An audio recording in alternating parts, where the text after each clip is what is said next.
tema gestão do conhecimento. Vamos então começar a entender esta área? Bom, podemos fazer algumas reflexões, como por exemplo, vocês acham que a organização ela sabe o que ela de fato sabe? Exatamente. Essa pergunta ela não está errada. A gestão do conhecimento vai nos permitir identificar o que sabemos, o que não sabemos e precisamos saber, quem sabe o que. Esta é uma grande dificuldade que as organizações enfrentam.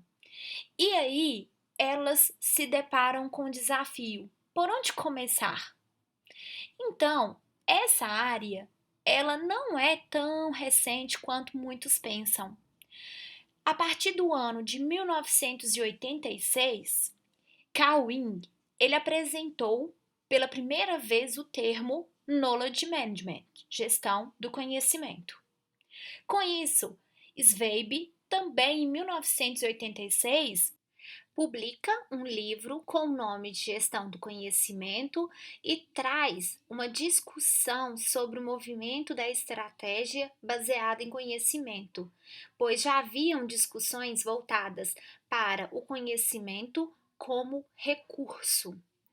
E ainda, neste mesmo ano, Nonaka também traz algumas discussões voltadas à criação do conhecimento.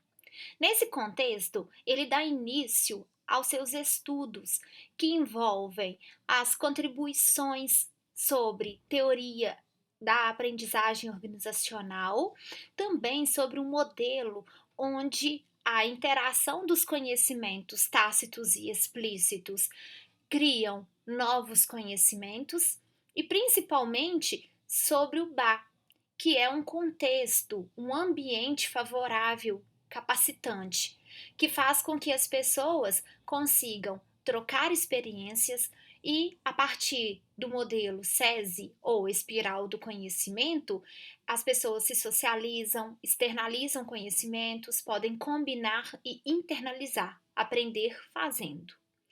Bom, nesse histórico de gestão do conhecimento, é necessário destacarmos a mudança de paradigmas, no qual tínhamos, a princípio, uma economia agrícola, que era originalmente aplicava os princípios da economia à produção de colheita e gado, em particular, né, lidavam com o uso da terra, procurando cada vez mais formas de maximizar as colheitas, mantendo boa capacidade produtiva dos terrenos. Assim, por outro lado, temos que na era industrial ou economia industrial, as atividades econômicas foram surgindo. Na primeira revolução industrial, no final do século XVIII, início do século XIX, na Inglaterra.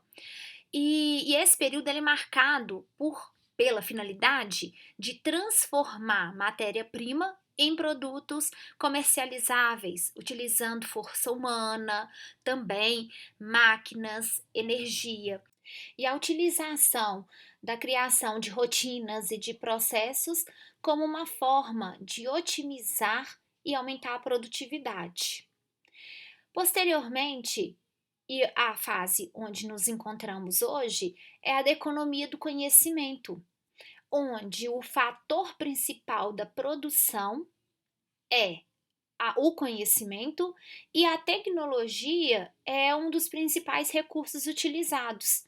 Agora, trazemos novos conceitos como o de colaboração, o de redes, e é nesse contexto que se enquadra a nossa disciplina, ou melhor, a disciplina de gestão do conhecimento. Vamos entender melhor dando uma abordagem introdutória a esta gestão. Trago então para vocês duas reflexões. Na primeira, o senhor está mandando a corda, que nesse momento é um recurso útil, necessário, só que não está utilizando de maneira correta. Na segunda imagem, temos uma segunda reflexão, no qual temos também o recurso não sendo utilizado de maneira correta. Com isso, podemos concluir que o conhecimento ele é inútil se não soubermos utilizá-lo. E ainda, não importa quantos recursos a organização tem, se ela não sabe usar, nunca será suficiente.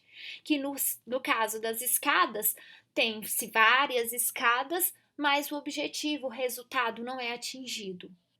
Então eu pergunto para vocês: será que as organizações sabem o que realmente sabem? Como foi a pergunta que iniciei a nossa aula?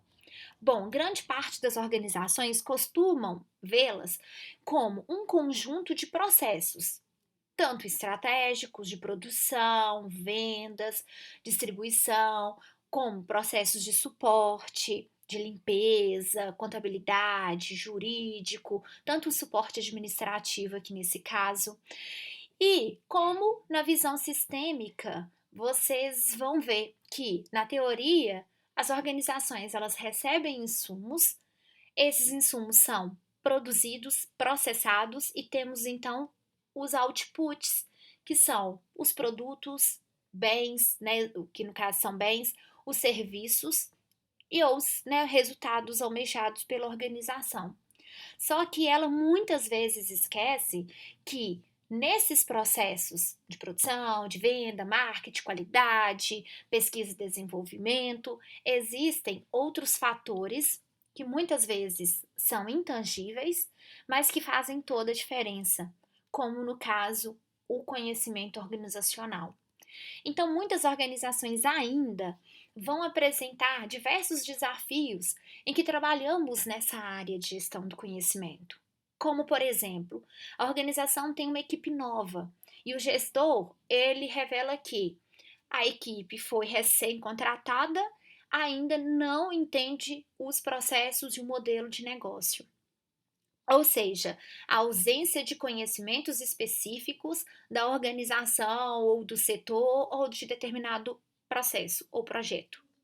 No segundo caso, a gente tem aqui a movimentação interna, que pode se dar por recrutamento interno, né, transferências ou promoções.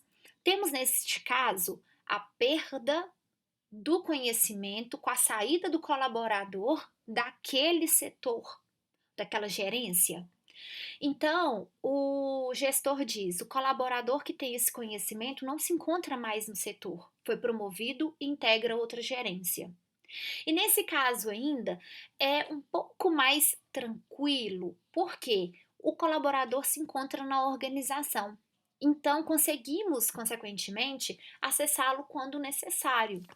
Mas temos casos mais críticos quando existe a perda do colaborador, ou seja, a saída dele da nossa organização, por meio de aposentadorias, demissão, né, no caso de rotatividades. Então, o gestor diz: quando os meus colaboradores aposentam ou pedem demissão, todo o conhecimento adquirido ao longo dos anos é perdido. Então, muitas vezes, por afastamentos, então o colaborador ele não se encontra na organização e aquele conhecimento ele vai juntamente com esse colaborador. Ainda um outro desafio se refere à falta de integração entre as áreas. Muitas vezes um setor não se comunica de forma efetiva com os outros e com isso não fica nem sabendo quais conhecimentos, o que o outro setor tem desenvolvido, quais demandas ou ofertas. Temos ainda o desafio de registro superficial ou inexistente de aprendizados, ou seja, existe muitas vezes anotações de como é desenvolvida aquela tarefa, aquele projeto, mas o conhecimento foi registrado de uma forma muitas vezes simplificada ou ilegível. Ainda temos a ausência de processos de captura, disseminação e proteção de conhecimento. Como um gestor relata, não sabemos como podemos gerir nossos conhecimentos críticos. Existem práticas que podem nos auxiliar? No caso, temos que a organização não possui práticas estruturadas ou formalizadas que vão propiciar o compartilhamento de conhecimentos, a captura ou até mesmo a criação de novos conhecimentos na organização. Outro desafio se refere à priorização de conhecimentos não tão críticos, ou seja, a organização gasta recurso, esforço, muitas vezes com conhecimentos que não são de fato relevantes, ou que têm relação com a estratégia da organização. E ainda um desafio referente a nivelamento de conhecimentos em um mesmo cargo. Essa organização ela relata que os colaboradores que ocupam o mesmo cargo na nossa estrutura organizacional não possuem os conhecimentos essenciais das funções do cargo. E muitas vezes um gestor tem dificuldade em até mesmo promover alguém da equipe, pois aquele que poderia ser promovido detém muito conhecimento. E nesse caso aconteceria a movimentação interna. Eu estaria colocando esse colaborador em outra gerência e, de certa forma, perdendo os conhecimentos, né, dessa gerência. Temos ainda o desafio sobre a escassez de especialistas, que no caso é alguém que possua habilidades e conhecimentos avançados no ramo e que pode resolver diversos problemas relacionados àquela área. E por fim, que grande parte das organizações acabam tendo esse desafio se refere à necessidade de inovar. As organizações precisam se adaptar, se ajustar ao ambiente onde estão inseridas e muitas vezes não sabem por onde começar, como podem acrescentar funcionalidades ou até mesmo fazer mudanças radicais ou estruturais nos processos, no modelo de negócio daquela organização para mantê-la competitiva. Assim, trago para vocês um caso bem clássico. Imagine uma empresa que fabrica pães de forma. Nessa empresa, um único funcionário é responsável por selecionar os fornecedores de todos os insumos necessários para a produção. Então, esse colaborador conhece todas as características dos fornecedores e como os produtos fornecidos alteram o pão. Aí agora pensam, em 2020, com esse contexto de pandemia, o colaborador sai da empresa. Assim, a produção pode até não parar, mas na urgência de repor as matérias-primas, a empresa pode pagar mais caro e comprar materiais diferentes dos habituais. E isso, consequentemente, afeta ou pode afetar o sabor e a consistência do produto e até mesmo os objetivos da empresa. Então, para resolver os problemas, todos os critérios que o profissional aprendeu a analisar devem ser o quê? Formalizados em um repositório e com isso a organização passa a ter um método de seleção de fornecedores para que os novos colaboradores, eles ao assumir aquele cargo ou na ausência desse colaborador antigo, eles consigam manter os padrões de qualidade do produto final. Eu falo que esse é um caso clássico porque não acontece só nesse tipo de organização, mas várias organizações dos mais diversos setores econômicos relatam esse problema. Temos ainda outros problemas, como, por exemplo, a Buscapé, que, após anos de sucesso, o site de comparação de preços viveu dias difíceis por causa da perda de espaço para varejistas como a Amazon.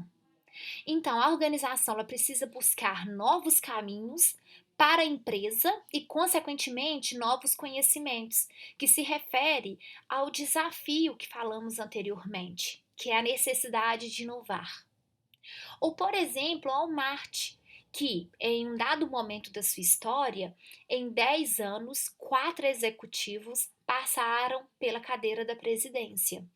Então, quando a gente fala sobre a gestão do conhecimento, essa rotatividade ela pode ser prejudicial, uma vez que com essas trocas, o novo presidente muitas vezes não obtinha os conhecimentos adquiridos pela prática do presidente anterior. E aí eu pergunto para vocês, qual o papel da gestão do conhecimento nesses momentos de incerteza e de crise como essa que estamos vivendo. E que com a pandemia, diversas organizações tiveram que se reinventar. Como uma reportagem ainda no início da pandemia já revelava que mais de 500 grandes empresas terão de passar por reestruturação. E de fato isso aconteceu. E o conhecimento, a criação de novos conhecimentos, a utilização destes, de fato faz muita diferença, é essencial. Mas para iniciarmos ainda o entendimento sobre o conhecimento, vamos entender qual que é a diferença sobre dados, informações e conhecimento. Qual é a diferença? Vamos entender por um exemplo muito simples. Tenho 39, um numeral. De forma isolada, esse numeral é um dado. Tenho idades, graus, quilos, que também de formas isoladas são dados. Se eu pegar o exemplo do graus, que se refere à temperatura, pode ser do ambiente ou corporal, por exemplo. A temperatura do ambiente, a temperatura corporal, de formas isoladas, também são dados. Mas quando eu faço a junção desses dados, tenho então uma informação. Por exemplo, 39, que é um numeral, graus, que é uma temperatura. Ainda essa temperatura ela é corporal.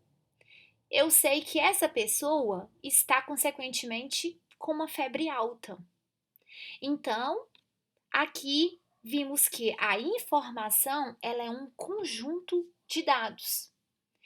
E agora, quando penso febre alta, diversas pessoas, devido às suas experiências, insights, devido a outros tipos de conhecimentos ou informações processadas, vão tomar decisões, atitudes diferentes.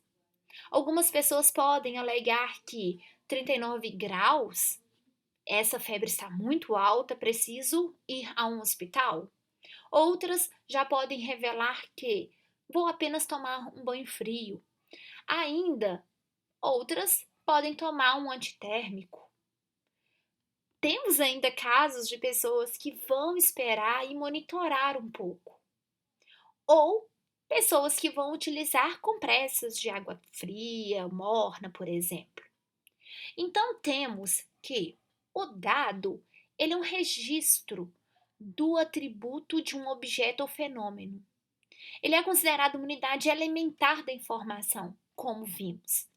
A informação, por sua vez, vai ser um conjunto desses dados com significado. E o conhecimento é o resultado de um processamento das informações que vai interagir com o quê? Com o que eu havia falado, experiências anteriores, valores, crenças. E assim, consequentemente, eu posso tomar uma decisão. Tenho um exemplo que os dados, eles podem representar algo que ocorreu, mas não necessariamente ele permite o entendimento do fato da situação. Por isso, temos hoje diversas áreas que crescem a cada dia mais, que vão de alguma forma trabalhar esses dados para permitir que o processo decisório seja de fato efetuado com maior eficácia. Para isso, temos o BI, Business Intelligence, que possibilita decisões com maior certeza, visto que, a partir de uma série de conceitos, eles trabalham a coleta, gerência, distribuição dos dados e trabalham para transformá-los em insights. O Business Intelligence, ele é usado para coletar mesmo, organizar, analisar e monitorar para tomar melhor decisão e saber se determinado investimento que estão fazendo trazem bons resultados. Então, com isso, os líderes, eles utilizam para dar um suporte e entregar uma informação certa para a pessoa certa, no momento também certo. E essa análise do BI, ela foca na análise descritiva, que responde, por exemplo, quantos itens do produto X foram vendidos no mês passado? Como foram as vendas por região no Natal do ano de 2018? Quantas unidades do produto X foram desenvolvidas no mês passado? Então, bem com foco, o que aconteceu? E temos com isso ainda a data science, que já fazem uma análise, os cientistas realizam uma análise mais preditiva, o que provavelmente acontecerá, e prescritiva, o que deve ser feito caso isso aconteça. E ainda, quando falamos de dado, o tema Big Data ou Big Data se refere à capacidade de lidar com grandes volumes de dados, de forma que possam ser encontrados, analisados e aproveitados em tempo hábil. E ainda cabe destacar nesse contexto que esse conjunto de dados podem ser capturados nas mais diferentes fontes. Ainda falando um pouquinho do BI, sobre essa análise que responde o que aconteceu de uma forma mais descritiva, cabe destacar algumas ferramentas, como Power BI ou Taboo, que buscam possibilitar modelar, conectar, explorar e analisar os dados para que estes sejam então transformados em informações e que gerem novos insights para os tomadores de decisão. Ainda quanto aos dados, uma pesquisa demonstra o que acontece em um minuto na internet. Essa pesquisa, como demonstrada na foto, se refere ao ano de 2018 e 2019. E com isso já podemos ver um crescimento significativo de acessos no Netflix, Google, Facebook, YouTube, no Instagram. Só que, se compararmos agora com o ano de 2020, vamos ver que essa diferença ainda será maior. Ou seja, hoje temos a disponibilidade de muitos dados, de muitas informações, de muitos meios de comunicação e podemos utilizar isso de uma forma produtiva. A organização pode captar demandas de clientes, as ações dos concorrentes, novas tecnologias, tendências do mercado, para utilizar como inputs nas suas estratégias e no processo decisório. Vamos passar então para as informações, essas que são considerados dados com significado, ou seja, a informação é considerada um dado processado e contextualizado dotado de relevância. Ela nos proporciona um novo ponto de vista para interpretação de eventos ou objetos, tornando-os visíveis, né, significados. Portanto, a gente pode concluir que se há atribuição de significado e contexto, a gente avança do conceito de dado para a informação. E sendo assim, não há informações sem dados. E dados não têm significância real antes de se tornarem informação. Bom, agora então vamos entender também que essas informações elas podem estar em bancos de dados, em sistemas de informação. Então, as organizações elas podem ter sistemas que vão realizar e registrar as transações rotineiras necessárias para o funcionamento da empresa. No caso desses sistemas de processamento de transação no nível operacional, respondendo as seguintes perguntas: quantas peças há no estoque? O que aconteceu com o pagamento de fulano? Aí temos no nível gerencial o SIGs, que depende do SPT para aquisição de dados, mas eles fornecem informações como os resultados semanais, mensais, anuais. Alguns deles permitem detalhar dados em base diária ou horária, se necessário. Além disso, possuem capacidade analítica, mas muito reduzida. Assim, temos no SAD, nos sistemas de apoio à decisão, também no nível gerencial, que utilizam informações tanto dos sistemas de processamento de transação, quanto também dos sistemas de informações gerenciais e fontes externas, tais como o valor corrente das ações, preço dos produtos dos concorrentes, ajudam os gerentes a tomar decisões não tão usuais, que se alteram com certa rapidez e que não são facilmente especificadas com antecedência. Além disso, podemos ainda considerar que eles condensam grandes quantidades de dado e o usuário pode fazer suposições, pode fazer novas perguntas, incluir novos dados, porque eles vão responder perguntas como: qual seria o impacto na programação da produção se dobrássemos as vendas agora no mês de outubro? O que aconteceria o nosso retorno sobre o investimento se a programação de determinada fábrica se atrasasse em 6 meses? Então, a diferença entre o SIG e o SAD é essa interação. O usuário pode entrar com várias alternativas e ainda avalia as alternativas através das técnicas de what if. Se eu fizer isso, o que acontecerá? Tais como progressão e regressão.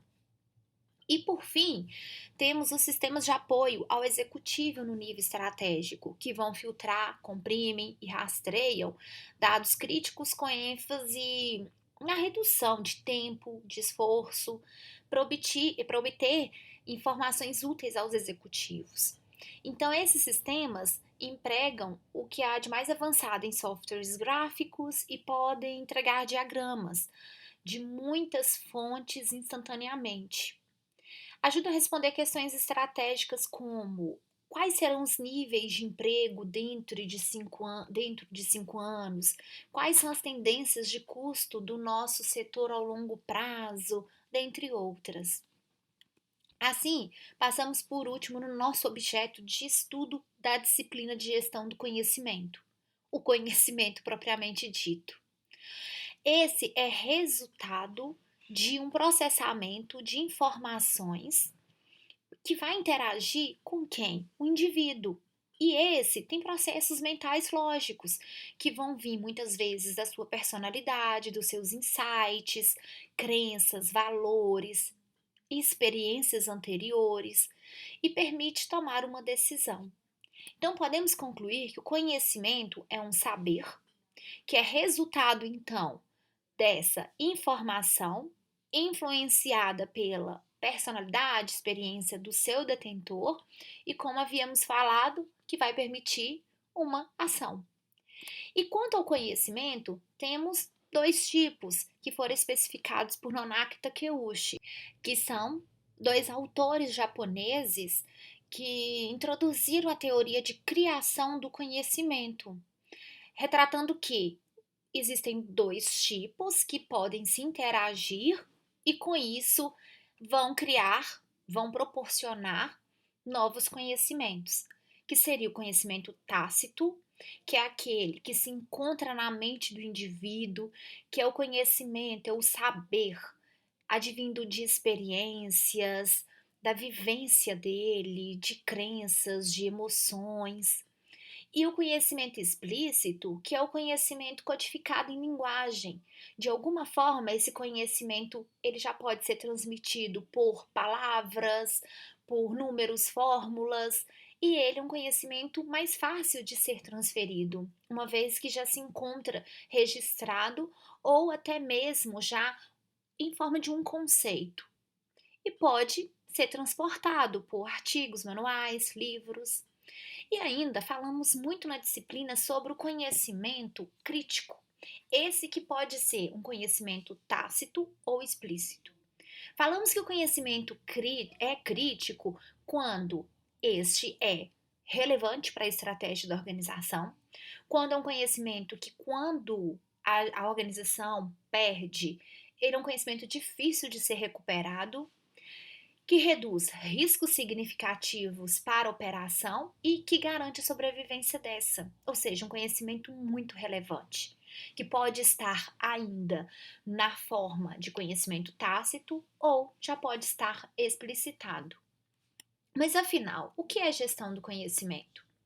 Então vamos ver que a gestão do conhecimento trata-se de um conjunto de mecanismos, de métodos, práticas, tecnologias, ou seja, é um processo sistemático de criar, codificar, distribuir ou de capturar, organizar, compartilhar, disseminar, proteger, inovar.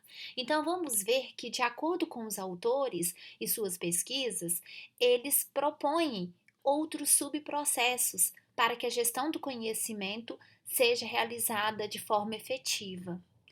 E esses conhecimentos vão ser trabalhados, que são conhecimentos estratégicos na vida da organização, para que ela obtenha benefícios tanto para a empresa, quanto para os gestores, ou ainda para os colaboradores, e para resolver problemas como aqueles desafios que falamos anteriormente. Necessidade de inovar, equipe muito nova, movimentação interna ou externa, retrabalhos. Então, a gente vai tentar resolver esses problemas e ainda alcançar resultados, como, por exemplo, novas estratégias, novas competências, melhores processos ou desempenho, aprendizagem organizacional, dentre outras. Resumindo, a gestão do conhecimento, ela vai então compreender e perceber o contexto para uma abordagem de gestão intencional dos processos voltados à identificação, mapeamento, compartilhamento, disseminação, retenção, aqueles processos que falamos anteriormente. E ainda aplicar conhecimentos em produtos, serviços, processos, metodologias e ações de uma organização e ou sociedade para geração sistêmica de memória, de uma inteligência colaborativa, coletiva, de inovação, para com que a organização ela consiga obter vantagem. E, para tanto, temos então diversos modelos que são representações que nos apresentam um desenho padronizado de conteúdo para aplicarmos essa gestão do conhecimento. Temos até artigos que apresentam mais de 60 modelos de gestão do conhecimento. Mas vamos aqui apenas introduzir um modelo que é utilizado pela Sociedade Brasileira de Gestão do Conhecimento, que é o modelo de referência da SBGC. E ele fala o seguinte: a gestão do conhecimento existe para apoiar, suportar o negócio. E além disso, ele também defende que a gestão do conhecimento precisa de um ambiente facilitador, que vai proporcionar a realização dos processos de criação, retenção, como havíamos falado anteriormente. E para tanto, temos então que o negócio, que é a primeira dimensão do modelo, define qual que é o escopo, qual que vai ser de fato a demanda, os desafios de gestão do conhecimento, qual que é a estratégia da organização. Ainda vai nos possibilitar identificar quais os conhecimentos que de fato são os críticos, os que são relevantes para a organização, e ainda definir um aspecto de governança. Quem decide o quê? Qual o orçamento? Qual a equipe? Então, temos que nessa questão do enfoque, vamos definir os principais desafios da organização e o escopo, onde vai ser implementado. É na organização toda, ou pode ser numa área, num produto, num processo ou numa diretoria. Ainda no enfoque, vamos definir quais os objetivos que envolvem conhecimento pelos quais a empresa ou área está passando. Que havíamos falado, a questão de rotatividade, a questão de retrabalhos, de uma equipe muito nova, da ausência de processos de gestão do conhecimento e ainda quais os problemas que são de toda a empresa ou existentes em uma área e vamos definir assim os objetivos da gestão do conhecimento, que tem um link com a gestão estratégica do negócio. Então, a estratégia de conhecimento, ela está relacionada com a estratégia de negócio. E significa que é necessário definirmos onde será aplicada a gestão do conhecimento, identificar quais os desafios, problemas, como havíamos falado, considerando sua relevância para o negócio, e aí vamos, contudo, conseguir definir melhor qual o processo, se é criação, transferência, retenção, aplicação do conhecimento que deve ser realizado. É como se, no primeiro momento, soubéssemos para quê. Se será para nos auxiliar a crescimento e expansão, inovação e mudança, excelência de gestão. E assim fazemos um link. Por quê? Se é excelência operacional, provavelmente a organização está tendo conhecimento concentrado em poucos profissionais, um risco de perda de conhecimento considerável e ainda presença de erros repetitivos. E aí a gente muitas vezes vai precisar então definir quais os conhecimentos têm relação e que estão envolvidos nesse desafio, nesse problema de gestão do conhecimento. Posteriormente, vamos então entender quais objetivos de GC devem ser então realizados. Como exemplo, se eu tenho conhecimento concentrado, qual conhecimento? Vai ser referente a processo, rotinas, padrões? O que eu espero? Operar melhor, mais barato, com maior eficiência. Para obter essa excelência operacional, mas, consequentemente, eu preciso definir qual o objetivo de gestão do conhecimento. Se estou priorizando o conhecimento que está altamente concentrado, seria necessário transferir esse conhecimento a outros colaboradores, ou seja, descentralizar, tirar de fato a concentração desse conhecimento em uma única pessoa. E aí, vamos então para a segunda fase, que vai trabalhar também a questão de mapear os conhecimentos críticos, que seria identificar, priorizar, compreender quais conhecimentos minimamente devem ser geridos para garantir a operação e continuidade da empresa. E para isso, então, eu preciso conhecer os processos dessa organização, ter algumas entrevistas com os gestores das áreas e entender o que é necessário saber para eu realizar determinada atividade, ou seja, em resumo, a pergunta é: que conhecimento precisamos para atingir os resultados que queremos?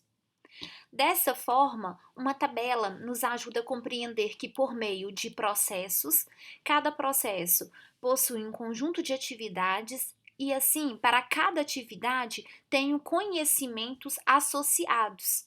E esses podem ser posteriormente priorizados para que trabalhamos então com os conhecimentos que são mais críticos, ou seja, mais relevantes. Assim, na terceiro bloco da primeira dimensão, temos também a questão da governança, onde a organização ela precisa decidir se vai criar uma gerência de gestão do conhecimento ou atribuir as responsabilidades a uma gerência já existente, a formação de um comitê ou ainda ter apenas um líder. E isso vai depender muito da estrutura organizacional e também da política de gestão do conhecimento que vai ser implementada. Assim, vamos para a segunda dimensão deste modelo, para entender como que a organização pode, de fato, implementar a gestão do conhecimento. E com isso, voltamos ao entendimento que diversos processos podem ser implementados, como vimos anteriormente. E a organização, ela vai de fato descobrir qual o principal processo realizar por meio das informações do enfoque, que são informações que vamos ter levantado no momento de elencar os desafios, os problemas, os nossos objetivos de gestão do conhecimento. E posteriormente ao processo identificado, vamos então definir, selecionar práticas de gestão do conhecimento que vão agora, de alguma forma, cumprir o objetivo desse processo. Ou seja, se a minha organização busca armazenar conhecimento, eu vou ter diversas práticas que vão cumprir esse objetivo. Posso ter banco de dados, memória organizacional, lições aprendidas, melhores práticas. Se eu quero disseminar conhecimento, posso utilizar um portal, uma comunidade de práticas. Então, temos na literatura mais de 50 práticas de gestão do conhecimento. E ela deve ser escolhida de acordo com o processo a ser implementado. E hoje ocorre que muitas organizações, elas aplicam essas ferramentas, essas práticas, iniciativas de gestão do conhecimento, sem ter claro ou ainda definido os objetivos de gestão e não sabem quais são os conhecimentos que devem ser priorizados. Assim, por fim, temos que o ambiente facilitador, ele é necessário para que haja então a operacionalização dessas práticas. Ou seja, uma cultura que favoreça o compartilhamento, a criatividade, modelos de gestão que sejam também coerentes com as práticas e uma infraestrutura disponível para que consigam utilizar diversas tecnologias, registrar conhecimentos, se refere a uma estrutura física e tecnológica de fato. E assim, nesse ambiente favorável, temos então locais que vão propiciar criação de conhecimentos. E aí eu mostro para vocês essas figuras e pergunto: é possível reconhecer o setor que essa empresa atua? Bom, até um tempo atrás, poderíamos dizer que são ambientes de empresa de tecnologia da informação que buscam inovação de maneira constante.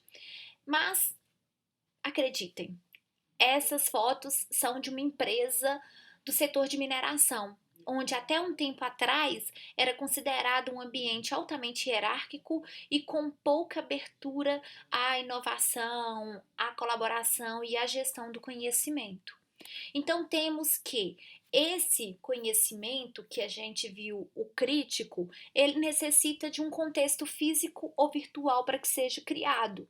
E, por exemplo, a Google, ela desenvolveu uma cultura onde propiciasse ambientes de descontração, de socialização, para que o conhecimento seja, enfim, trabalhado e compartilhado.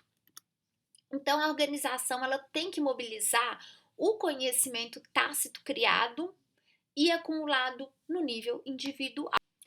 Para quê? E, resumindo o que vimos quanto à teoria e o modelo de gestão do conhecimento, para que a organização consiga, em um primeiro momento, realizar esse diagnóstico dos seus desafios, problemas, avaliar os conhecimentos críticos e as práticas já existentes, definir então os objetivos e as prioridades da gestão do conhecimento, posteriormente os processos e assim definir quais são as práticas, iniciativas de GC que devem ser implementadas, considerando que é necessário promover ambientes favoráveis de gestão do conhecimento e, por último, criar mecanismos de avaliação. Essa avaliação ela pode se dar por indicadores de gestão do conhecimento. Como exemplo, esses indicadores referentes ao número de acesso em que os funcionários fazem aos bancos, aos repositórios de conhecimento, ao número de ideias geradas, sugeridas e o número de ideias utilizadas na organização. Então, esses indicadores de gestão do conhecimento, eles vão possibilitar monitorar, controlar e avaliar os impactos dessas iniciativas, dos resultados e do desempenho de fato da gestão do conhecimento.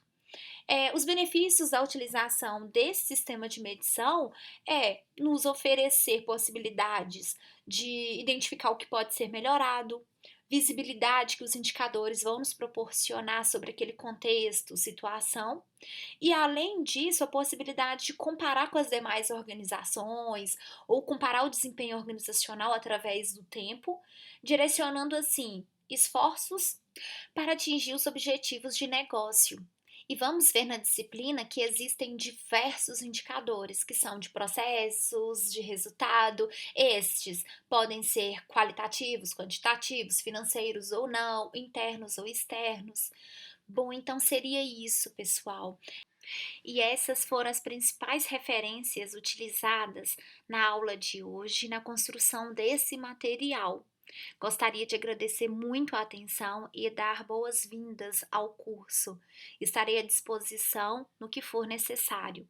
Este é meu e-mail e gostaria ainda de ressaltar que esse material ele foi publicado utilizando as referências, algumas imagens para fins exclusivamente acadêmicos ou ilustrativos, sendo proibida a reprodução.